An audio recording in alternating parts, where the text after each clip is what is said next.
Welcome to Engage Your Tribe, a podcast about the art and science of audience engagement. I'm Jeremy Shearer, and my guest is Roger Lee, CMO at General Assembly. Roger, it's great to have you on the show. Thanks, Jeremy. It's great to be here. Super pleased to talk to you and your audience. Well, thank you very much.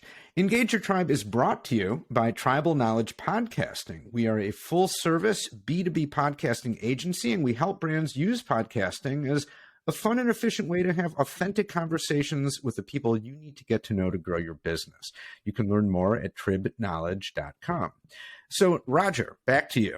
Tell us a little bit about your background in marketing and about General Assembly. Absolutely. I ironically have been in marketing literally my entire life. My mom was a professional photographer, and my very first job at a young age was as her assistant. And I have loved marketing and advertising since then. And so I have literally been doing it for over 30 years, despite my youthful appearance. General Assembly is the OG in the tech bootcamp space. We provide more net new junior tech talent to the biggest hires of tech talent at scale, Google, Amazon, Microsoft, Disney, than any other bootcamp. And we have both a direct-to-consumer aspect of the business and we have a B2B aspect to the business. We like to think of that as sort of a continuous spectrum of helping people find the placements they need, whether they're a candidate or an employer. Okay, very good. And I'm such a big fan of the whole boot camp concept. That's kind of hard to say. And I think especially these days when the costs of education are so high and go into a four-year college, I think, people are starting to maybe think twice about the value you get. I have two kids in college and it ain't cheap, even though they're going in state. I just think like boot camps are so valuable. I think we're going to see more and more of that kind of thing. Well, we are seeing more and more of that. And we're seeing a cash infusion into the space, to be honest. Literally there's been over $1 billion just in the last 18 months in new marketing spend relative to various bootcamp players coming in. And so we see people like 2U buying Trilogy and white labeling bootcamps for universities. We see straight bootcamp players. We see integrated solutions. And so I think there's absolutely a need. When you look at a statistic like for every single computer science graduate, there are 10 open positions, you realize that even notwithstanding the student debt crisis, there simply isn't enough capacity to meet the demand right now. And we need to think of a different way to reskill people into these lucrative placements that are good for both them and society. And so that's not just a domestic thing, to be honest. As much there is more growth internationally in the bootcamp space than there is within the US.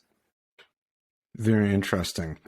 So now, in terms of marketing, which is your specialty, every B2B company wants to be a thought leader, or at least tries to be. Right. Just like every company, really, B2B company, no exception, kind of has to be a media company, and the two really go hand in hand. But that's not easy to do, and I think a lot of thought leadership content, so-called, out there doesn't really cut through or just kind of blends into the mix, So in your view, what is it that elevates some thought leadership content? Or like, what do you need to, what kind of strategies do you have to have in mind to create stuff that really is seen as leading and not just following? Well, first of all, you can't be a pretender, right? And so we, as a part of Adecco, actually do have to do the investment in knowing the employment space and employment trends better than our very own clients. And if you aren't keeping it real, if you're not bringing the goods, then people are going to see that right away. Because when you're talking about business problems, they're looking for real solutions and they're going to know what's real. So between making the investments in our own expertise, leveraging sort of our parent company, Adecco, which, by the way, tied for second world's largest staffing agency, and then partnering with people. And so one of the things that is key to our success is partnering with someone like MZ that truly knows labor trends, and taking those labor trends and turning them into the insights that hiring managers need and can use is a key piece of it. So the content has to be worthwhile. You have to invest in the expertise. Obviously, that's not enough, because if you have the best white paper in the world that no one ever reads, it does exactly nothing. So you also then have to figure out how to get it in front of the right people, Yeah. in a way that is accessible and usable. And so the other thing that a lot of people don't really have a ton of time for is to read, deep treatises that are 50 pages and annotated. You give the insights, get them credible with source so that those that are interested, out in front of people in a usable way, is important, and then do it where they can see it with classic marketing techniques with regard to hooks and pithy headlines is all part of the game. Yeah, for sure. A lot to unpack there. So, as you just said, it's partly the thought itself, having the information, having the data, and having the real deal, not Mm-hmm. just stuff that you're repurposing from somewhere else. Being able to get it out there through the proper channels, get it in front of your audience.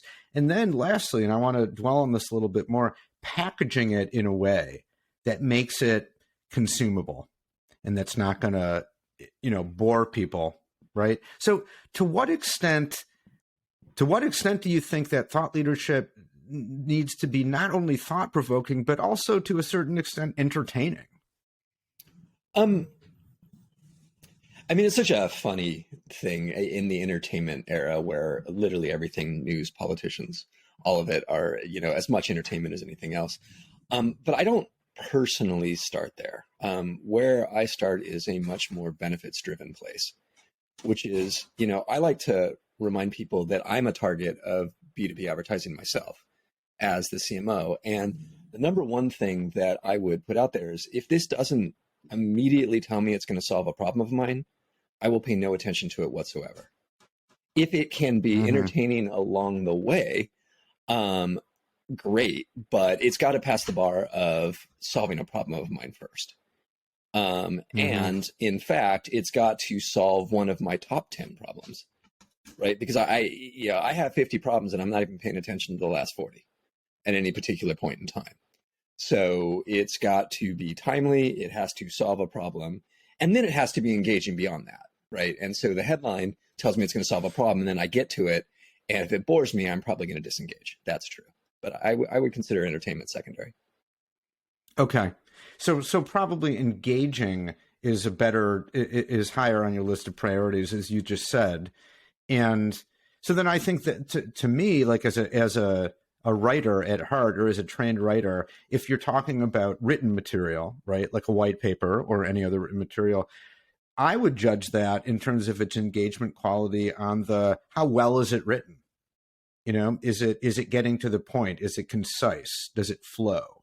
Stuff like that. And what do you think along those lines? Yeah, absolutely. I mean, if it's poorly written, I mean, remember the B2B audience tends to be a well-educated, busy audience, and so well-written and concise are table stakes.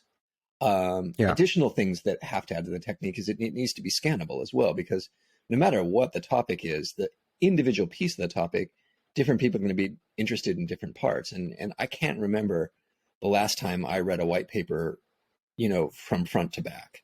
I Mm-hmm. don't have time to read linearly. So what I will do is, okay, the headline gets me in, and I start scanning the subheads to see if any of that content actually engages me enough to read the body. And so I do think it's not just, concise, well written, engaging. It's also usable. Mm-hmm. Can I get to the part that I need at a scan? I don't think that it's true that nobody reads anymore. I think it is true that you have to give them a reason to read. Mm. Yeah. And I guess I would add, based on what you just said, it's important to understand how people read. Like you just said, you're not going to sit down next to the fire and curl up with a white paper and peruse it in depth. You're going to scan it at least first, and then maybe zero in on the parts that are really important. But I mean, that seems like a really important insight. People consume things in a particular way, like scanning, and you have to know that and then write it in a way that makes it easy to scan. Yeah, absolutely. And I mean, you've got me when I have skipped to page 3, I read it and I go, huh, I better go back and read page 1. Like if that happens, I'm engaged, I'm in, and then I'm going through and I read it. But it's very rare that I just start on page one and start reading. Yeah. And also, it just occurred to me, I mean, I guess any one piece of content doesn't exist in isolation, right? Like if as a marketer, you're putting stuff out there as part of a larger strategy. And so part of that, I'm assuming, but tell me how you guys think about it, is to get the reader or the consumer to then kind of maybe do the next thing, maybe not right away, but ultimately maybe to even go to the website and kind of check out, oh, okay, well, what else does this company have to say? What are they Yeah, I mean, I about? think What do they that offer? from the B2B perspective, you should back up a little bit and sort of say, well, why does content marketing even exist, right? And at the Yeah, end of the day, the B2B marketer is trying to make sure that the sales team has leads. yeah, And so generally speaking, that's called an MQL, where it's a marketing qualified lead. And it goes to some point in the sales structure where they now are taking over. And whether that's a first sales interaction or whatever the qualifying moment that they're going to say, okay, this was a worthwhile lead and it converted, the marketing point of view is how do I get to that point? And so what I would say is, regardless of product, if you are working with a B2B salesperson, they want the right person at the right company at the right time. And how one from a marketing perspective will think of that is, okay, right person is generally defined by title. What are the sets of titles that I'm sort of looking for? And right company, there's a lot of ways, Dun and Bradstreet, revenue, number of employees, whatever. The right time one is actually very difficult to get at. And from a marketing perspective, you can do some domain retargeting, which is, hey, you're looking for these things. And if these people have been searching other things, then that's a leading indicator that's technology enabled to say this is possibly the right time. It's a pretty sophisticated solution that not everyone is able to do. A lower tech solution, though, then becomes the content marketing in itself, because as we've just been talking about, nobody wastes time on reading white papers that don't solve a problem for them. And so they are essentially signaling their intent that this is the right time by willing to spend time with the content. So the only reason this content exists is to get that signal to your lead flow. So yes, either it is to the website or to a lead form, or it's so engaging that you've put it behind a lead form so that to even read it, they had to gate it. And everyone needs to look at their own tactics with regard to what that really means for quality.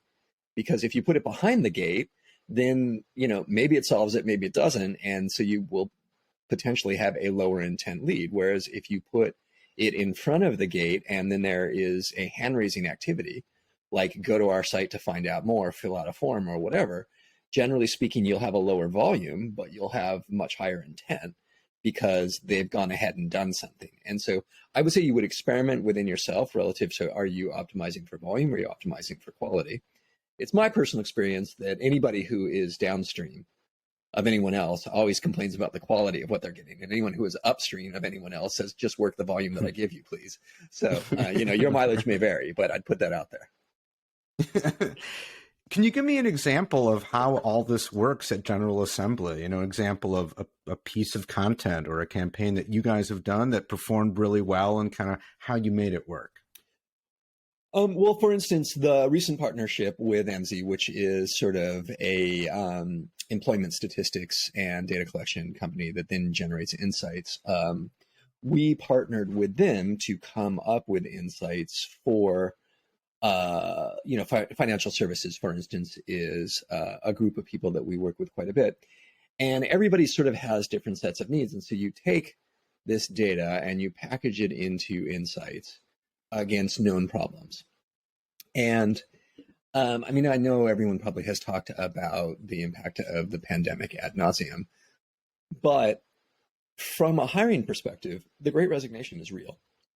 And what that means is the world has flipped a little bit, and the current way of hiring tech, or the previous way of hiring tech talent, isn't working anymore because it depended on there being more applicants than positions. And so the entire process was a big filter. It was, I'm going to get more applicants than I know what to do with, and I need to figure out how to narrow that down to the point that I engage a human, they have a manageable amount of work to make an offer. And that's been blown up. And so you have people that simply cannot fill the roles. They have more roles than applicants. And so now we're able, as experts in this space, to say, yes, this is going on. It's been going a while. And there are solutions that you as a hire would have no reason to do because it's not your core business. But our core business is creating a supply chain of net new tech talent. And so by marrying what our core strength is with a solution that they need, we're able to attract attention in the moment that they need it. And so, you might say circumstances have come together to create the perfect storm of opportunity for GA, and we're grateful for that. But the tactic of demonstrating your expertise against a timely problem that your target has is where we started this conversation. That's exactly what you need to do to get the attention, because again, 50 problems is probably a low estimate. The phrase is, I've got 99 problems, right? Right. But I can't pay attention to all of them at any one time. And so back to the content that convinces me one of two things, which is one, it solves one of my top 10 problems, or two, it is so much better than my current solution for my other 89 problems that it elevates them, that I can get savings beyond that. And it shifts my thinking with regard to what I thought my top 10 problems / opportunities were. Both of those things are valuable. And frankly, I would suggest for most B2B marketers, the second one is the more likely scenario. Generally speaking, remember, if you're a business, you are doing something about every single one of your problems. You have your own estimate with regard to how well it's working. And if you can change your target's opinion of how well their solution is working versus yours, you can change the order of priority of their problems, because they might go, well, God, I didn't realize I could double my savings in this area.